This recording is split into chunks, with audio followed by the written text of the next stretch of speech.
Hello, welcome to the third session of trigonometry. In this session, we are going to discuss understanding trigonometric functions graph. So in this video, we will be looking at how to graph sine, cosine and tangent functions and how to use key points to identify their features. So let's start.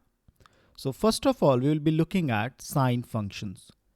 Let's start by looking at the sine function. The sine function is a periodic function that oscillates between -1 and 1. Now, in order to get the maximum benefit of this function or this video, I will highly recommend that you first watch the video which I have put here in the corner on finding the standard angle values for sine, cosine, tangent and other functions. This video will help you to understand how to find the basic angles. Let's say if you have to plot a graph without the use of a normal calculator or a GDC, you can still do that. Now here we have to remember some properties of the sine function. So the sine function oscillates between -1 and 1. So that's why I have plotted -1 and 1 over here. And to graph the sine function, we first need to identify its key points, the maxima points and the minimum points and the zeros. So the sine function will be maximum at 90 degree, which is also given in terms of radians at pi by 2.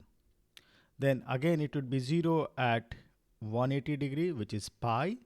It would be -1 at 270 degree, which is 3 pi by 2 in terms of radians, and it would be again 0 at 360 degree. If I try to plot a graph, and this is going to be a rough sketch because I'm just drawing it with my hand. So the function will go, it will increase till 90 degree. After that, it will start decreasing till 180 degree. And after 180 degree, it will start becoming negative. It is still decreasing. Oh, this is not good. I would like to redraw it. From 180 degree, it is decreasing till 270, where it will reach the minimum point, which is -1. And from -1, it will start increasing and it will become 0 at 360 degree. Now, sine function is also considered as an odd function. Now, an odd function is a function where if you will plug in f of -x, it would be equal to negative of fx. So what does it mean? If you want to find the value of sine function in this region, in the region where your x is less than 0, and it is also interesting, like how can angle be negative? Now these angles are not negative. You are just calculating this angle, or you're measuring this angle in clockwise direction. So in clockwise direction, we put this negative sign, and this negative sign just denotes us that, okay, we have measured the angle in the clockwise direction. I'll be making the next video that I will make, that would be based upon unit circle. And once you will see the unit circle, you will realize that how unit circle and the sine function graphs are actually linked. Now moving ahead, since sine is a odd function, so if I want to find the graph, how it will look like, I just have to replicate this graph on the right hand side in this region, but I have to make it negative. So earlier I was getting maxima at 90 degrees. So I will get my minima at -90 degrees. So here, this is my key point. The another key point would be -180 degree because that's where I was getting 0. Earlier I was getting my minima at 270 degrees. So in this case, I will get my maxima at 270 degree. And I will again get 0 at 360 degree. Now you see, I will just plot the graph like this and smooth. Try to make it as smooth as possible. This is a rough sketch and this is how it will look like. Yeah, much better. So this is how your sine graph will look like. And this will replicate. This will further go up Here again, if you add 90 to 360 degree, again you will get your next maxima. If you will subtract 90 from here, you will get your next minima before 360 degree. So this is how the sine function works out. We will go for the cosine function. Now next look at the cosine function. The cosine function is also a periodic function that oscillates between -1 and 1, but it is shifted by 90 degree to the sine graph. Sorry about that. It's shifted to the sine graph. So here again, the maxima will occur at x equals to 0. It would be 0 at 90 degree and negative 90 degree. One more thing, the cosine graph is also known as an even graph. And for an even graph, if you have f of negative x, it's equals to f of x. So this graph, the even graphs are actually symmetrical towards the y-axis. So if you can draw the graph, how it looks like in the positive side, you just have to draw the reflection in the negative side. So let's continue. Here it would be maxima at 0, 0 at 90 degree. It would be negative 1 at 180 degree, which is also known as pi in radians. Again, it would be 0 at 270 degree.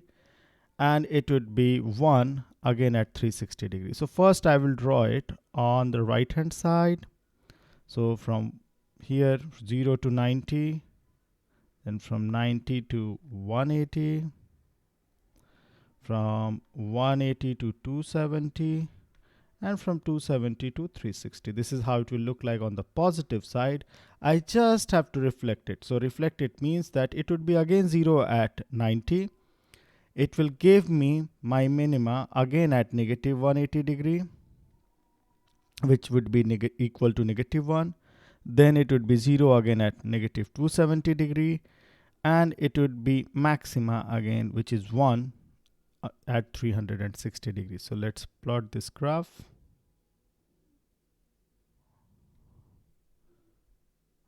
That's how it will look like. If you'll compare the sine and cosine graph, they're just, if you move this sine graph by 90 degree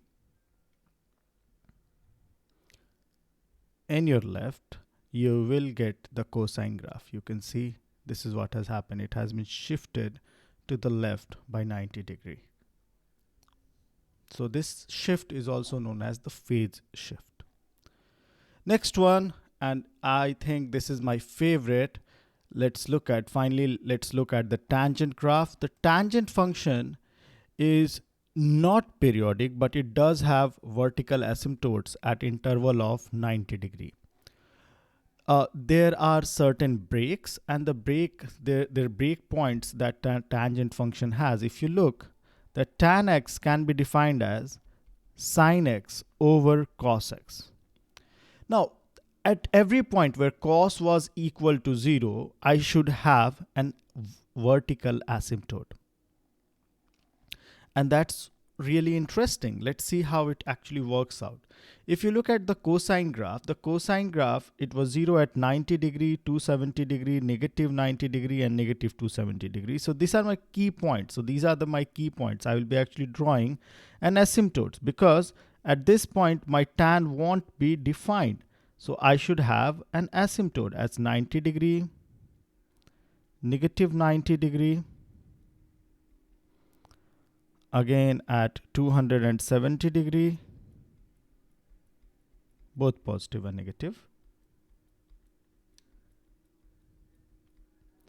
All right, so these points will act as my vertical asymptote. Also, I know that the sine graph, where the sine graph are 0 at 0 degree. So this is the point where tan graph will touch the x-axis at negative 180 degree, at positive 180 degree, at 360 degree sine is 0, at negative 360 degree sine was 0. So now let's plot the graph. This is what happens. Since you can see from 0 to 90 degree, both sine and cosine are positive. So my tan graph at 90 degree should approach to positive infinity. Then I will have an x-intercept at x is equal to 0. And from there, if you see, between 0 to negative 90 degree, you can look from 0 to negative 90 degrees, sine is negative.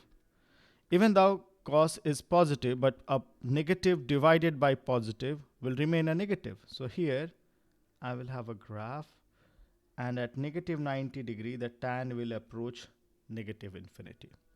So this graph is continuous. So here somewhere at very far away, we have got our positive infinity, and here we have got our negative infinity.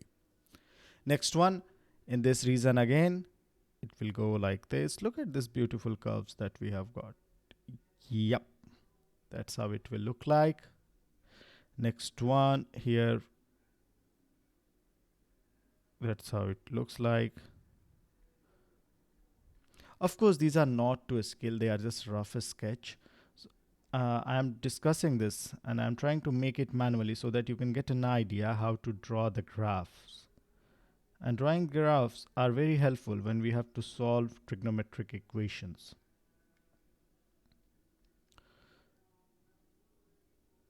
And here there would be some value for which it would be coming down.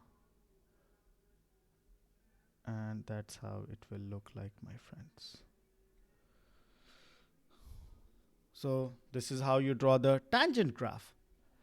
Now, if we move ahead, and that's it. By identifying the key points and following the patterns, we can graph sine, cosine, and tangent functions. With practice, we can become proficient at graphing these functions and using them to model real-world phenomena. Thank you for watching and happy graphing.